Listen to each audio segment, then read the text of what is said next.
پیچھے ہم نے کہا کہ یہ 4 دفعہ پہلے ایسے موقع آئے کہ ادھر چکوال کو آرمی چیف یہاں کا کتنے کا بننے کا داد حاصل ہونا چاہیے، اتنی بڑی قربانیاں ہیں، مگر وہ کہہ رہے ہیں 6 دفعہ ہوا ہے۔ 12 جی جتنی دفعہ جو بھی لیفٹیننٹ جنرل کے عہدے تک گیا ہے، اور بالکل ادھر پیسیوں کی تعداد ہے، بلکہ نصف سینچری سے بھی اوپر ہے، اتنے زیادہ جرنیل پالا گنتی کی جائے تو پیچھے پولیس بھی تھی، تو بلکہ 70-80 کے قریب جاتے ہیں۔ تو اس کا مطلب ہے کہ جو لیفٹیننٹ جنرل کے عہدے پر جاتا ہے اس کو آرمی چیف بننے کا اس کے امکانات تو تقریباً سب سے زیادہ ہیں۔ تو بہرحال یہ گزشتہ 75 سالوں میں اس وقت یہ جنرل افتخار ادھر نامزد ہو گئے تھے چکوال کے، جب قیام پاکستان ہوا 47-48 میں، تو وہ ایک پھر حادثہ ہوا اور اس میں وہ شہادت ہوئی، تو یہ چکوال کو موقع نہیں بنا۔ بیچ میں پھر بھی موقع ملے تو کیا ایک دفعہ 2 جرنیل آئے تھا اس وقت، ایک تو آپ کے علاقے کے ملال مولانا کے صاحب چار مرزا جی اس وقت 10 کور کے کمانڈر ہیں ادھر پنڈی میں، وہ بھی اس لائن میں ہیں۔ لکھی پال کے جنرل فیض امیر وہ بھی وہ یہ بھی بتایا جا رہا ہے کہ وہ جو 4-5 بندوں کی جو سمری ہے اس میں بھی یہ دونوں نام موجود ہیں۔ تو کوئی آپ کوئی امید دیکھتے ہیں کہ بھئی کوئی ایسے کوئی چکوال کا دفعہ کوئی آزاد یہ مل جائے چکوال؟ بہت شکریہ جی قاضی صاحب، آج کا جو بڑا ایک زبردست ٹاپک پہ گفتگو کرنے کا موقع مل رہا ہے، 2 حوالے سے 2 اینگل سے میں اس پہ تھوڑی بات کرنا چاہوں گا۔ ایک تو آپ نے اپنی گفتگو کے آغاز میں جیسا کہ کہا کہ چکوال، اس میں کوئی شک نہیں کہ چکوال شہیدوں اور غازیوں اور جرنیلوں کی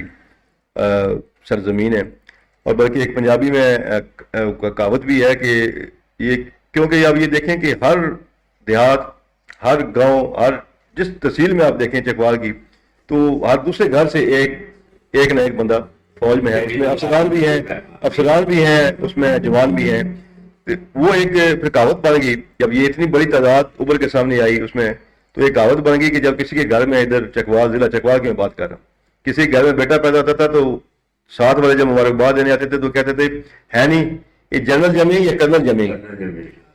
بات کرنے کا مقصد یہ ہے کہ چکوال کی قیام پاکستان سے لے کے آج تک ضلع چکوال کی اپنے ملک کے دفاع کے لیے یہاں کے جو ببر شیر ہیں ان کی لازوال قربانیاں ہیں، لیکن اگر یہ دیکھا جائے تو ان قربانیوں کے سلسلے میں چکوال میں یہ چلے CNC کی ہم بعد میں بات کرتے ہیں، پہلے دیکھتے ہیں کہ اس کے بدلے میں یہاں پہ کتنی فیسلٹیز جو ہے جو گورنمنٹ ہے، جو مختلف سیاسی حکومتیں بھی گزری ہیں، اس میں ڈکٹیٹرشپ کا دور بھی آیا ہے، لیکن چکوال میں ایک چھاونی میرے خیال میں کلر کار غالباً موجود ہے، وہ بھی، لیکن اس کے بدلے میں آپ یہ دیکھیں تو ہمارے پاس کچھ بھی نہیں ہے۔ اتنی بڑی تعداد، اتنی لازوال، اتنی بڑی بڑی قربانیاں دینے کے باوجود بھی یہاں پہ کم از کم MHC کا بڑا شدت کے ساتھ مطالبہ ہو رہا تھا کہ کوئی فوجی اسپتال ہی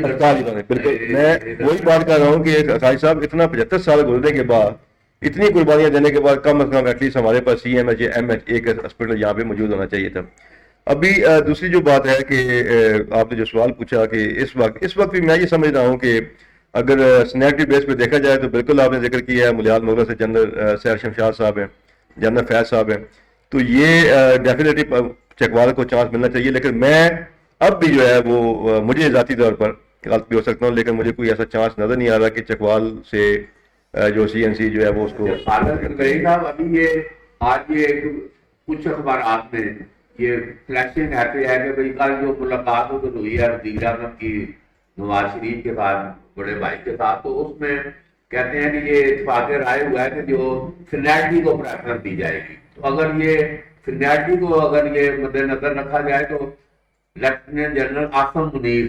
پیچھے سوشل میڈیا پہ بھی تھوڑا سا چلا ہے کہ ان کو 4 سٹار کا پروٹوکول دے دیا گیا ہے۔ تو اگر یہ سینیٹری میں ہونی ہے پھر تو یہ کوئی آگے نہیں ہے کہ کون ہوگا۔ پہلی اس پریس میں آصم منیر صاحب ہیں لیفٹیننٹ جنرل، تو دوسری جو chairman joint chief of staff, دو تقرریاں یہ ہوتی ہیں جو میجر تقرریاں ہیں، اس میں سب سے سینئر پہ 2 پہ وہ ملال مولانا کے ساتھ بات کرنا ہے۔ تو یہ کیا سمجھتے ہیں کہ میرج پہ یہ جس طرح انڈیا میں سینئر موسٹ، حالانکہ دیکھو چیف جسٹس بھی بڑی اہم پوسٹ ہے، مگر اس میں الحمدللہ یہ ہے کہ کوئی طریقہ کار ہے، بالکل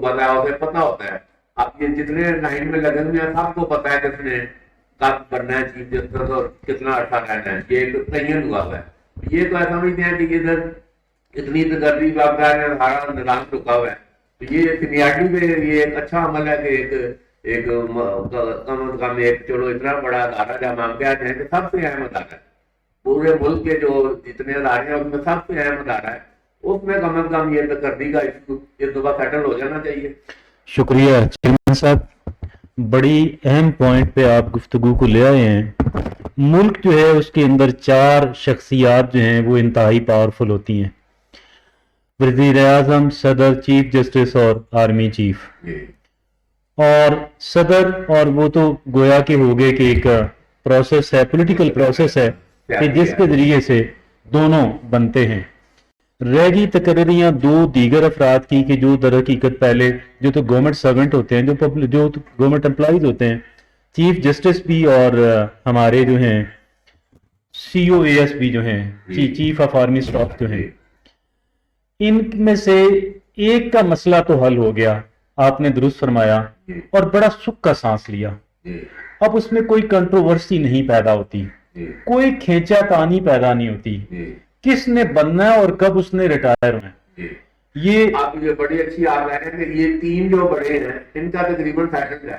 صدر پاکستان کو بھی بنے گا جو ووٹ دے گا سب سے زیادہ پارلیمنٹ میں, اس کا بھی طریقہ 4 صوبائی اسمبلی ہیں, سینٹ اور قومی اسمبلی, اس کی جو اکثریت جس کو چنے وہ صدر پاکستان ہے. وزیر اعظم کا بھی جو سب سے زیادہ کمانڈ کرے گا وہ اس کا معاملہ ہے. تو بہرحال یہ اس میں آپ ایک یہ رہ گیا, اس میں اگر یہ سینیارٹی پہ لگ جاتے ہیں تو یہ سیٹلڈ ہے, پھر اس کو ایک قانون بن جانا چاہیے. یہ انتہائی اہمیت کی حامل بات ہے.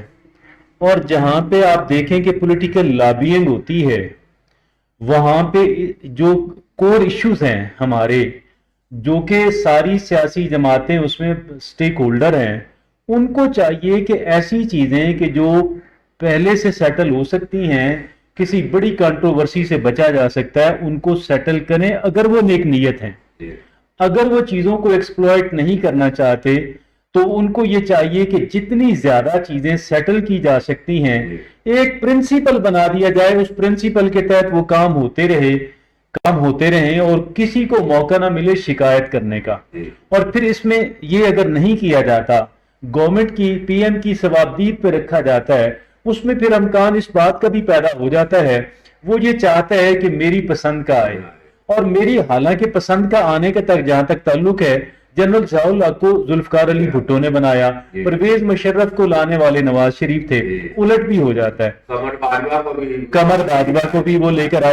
لائے, لیکن پھر بعد میں بڑی شدید شکایات بھی ان کو پیدا ہو گئی. تو بات یہ ہے, ابھی ایک اور بڑی جو ہے رانگ ڈیولپمنٹ جو ہے ابھی جو سامنے آئی ہے, وہ ہے ہمارے جو اپوزیشن لیڈر ہیں, کیونکہ بڑے پاپولر بھی ہیں, بڑے پاورفل بھی ہیں. عمران خان صاحب کا رویہ اس معاملے میں انہوں نے, میں سمجھتا ہوں, درست رویہ اختیار نہیں کیا. اگر وہ اس بات پہ زور دیتے کہ یار ہمیشہ کے لیے اس کو سیٹل کر دیتے ہیں, جو سینئر موسٹ ہے اس کو بنا دیتے ہیں, تو یہ ان کی طرف سے زیادہ بہتر. یہ ابھی اسلام آباد کی سارا معاملہ چلتا ہے, تو اب یہ ٹائم آ گیا, یہ اللہ کرے, مجھے تو پورا یقین ہے کہ تقرری کے بعد کوئی معاملات اچھے سیٹل ڈاؤن ہونا شروع ہو جائیں گے. تو کوئی بیٹھ کے ان کو آپ سارا یہ جو بڑے معاملات ہیں, 5-7 بڑے معاملات ہیں, غیر جانبدار الیکشن, سارا یہ اس پہ کوئی آتا ہے ان رائٹنگ, سارا کوئی ایک چاہیے. پارلیمنٹ بھی موجود ہے, اور وہ سپریم کورٹ والے بھی چیف جسٹس صاحب رولنگ دے چکے ہیں کہ عمران صاحب آپ پارلیمنٹ میں جائیں. تو یہ کوئی ایسا کوئی ہے صاحب بالکل آپ نے درست سمت میں اشارہ کیا ہے. میں غالباً 2 دن پہلے بھی میں ذکر کر چکا ہوں اسی پلیٹ فارم سے کہ عمران خان صاحب جس پرپز کے لیے وہ نکلے تھے, انہوں نے ایک ہوج مچائی تھی کہ جناب جو ہے وہ لانگ مارچ, حالانکہ اس لانگ مارچ کی قطعی کوئی ضرورت نہیں تھی. وہ اب میں نے 2 دن پہلے بھی کہا ہے وہ حل ہو چکا ہے. وہ جو بھی فیصلہ ہونا ہے, فیصلہ سازوں جن کے پاس آئینی قانونی اختیار ہے انہوں نے کر چکے ہیں, اور وہی ہونا ہے جو وہ فیصلہ کر چکے ہیں. اب عمران خان صاحب آپ سمجھتے ہیں کہ یہ ساری عمران خان کی یہ جو پریکٹس ساری ہے تقرری کی وجہ سے تھی. جی بالکل, میں یہی کہنا چاہ رہا ہوں کہ یہ ان کا جو اغراض و مقاصد تھے, انہوں نے ایک جو کریٹ کی تھی سچویشن, وہ اس کا پریشرائز کرنے کے لیے کہ کسی طریقے سے یا تو حکومت ڈسٹیبل ہو یا کوئی کسی طریقے سے اس میں مداخلت ہو. اور یہ جو مطلب ہے کہ امپارٹنٹ ایک تقرری جو ابھی تقریباً فائنلائز ہو ہی چکی ہے, اس میں وہ اپنا ایک کردار چاہ رہے تھے اور اپنا ایک سیاسی اثر و رسوخ چاہ رہے تھے. لیکن یہ ایک نہ ہونے والی بات ہے, کیونکہ یہ منتخب وزیر اعظم کا آئینی اور قانونی حق ہے. اب میں یہ سمجھتا ہوں کہ وزیر اعظم عمران خان صاحب کو یہ کلوز کر دینا چاہیے، جو عوام کو مزید سفر نہیں کرانا چاہیے، کیونکہ تمام جو جتنے بھی باتیں ہیں، جتنے بھی ان کے